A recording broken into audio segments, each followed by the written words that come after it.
ശ്രീരാമനെയും സീതയെയും ഹനുമാനെയും നമുക്കൊന്ന് അടുത്തറിയണ്ടേ? അതിന് നമുക്ക് ശ്രീലങ്കയിലേക്ക് പോകണം.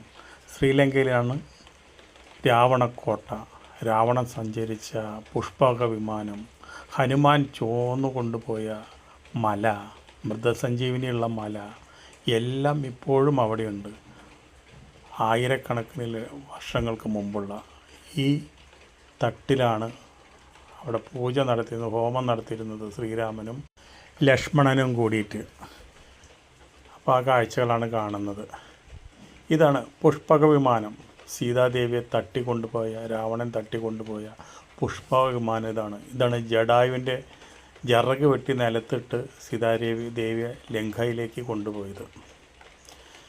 ഇതാണ് ഹനുമാൻ കടൽ കടക്കാൻ വേണ്ടി ഉണ്ടാക്കിയ പേടകം. ഇത് ലങ്ക. നമ്മളെല്ലാവരും പേടിയോടെ ചിന്തിക്കുന്ന രാവണൻ്റെ കോട്ട ഇപ്പോഴും അവിടെ തകർന്ന അവസ്ഥയിൽ അവിടെ കിടക്കുന്നുണ്ട്. ഇതാണ് സീതാദേവി ശ്രീരാമനും ആദ്യം വന്ന് താമസിച്ച കുടിൽ. അതേപോലെ ഇപ്പോഴും അവിടെ അത് സംരക്ഷിച്ചിട്ട് പോരുന്നു. ഇതാണ് ഹനുമാൻ മല ചുവന്നു കൊണ്ടുപോയ ആ മലയാണ് മൃതസഞ്ജീവിനി.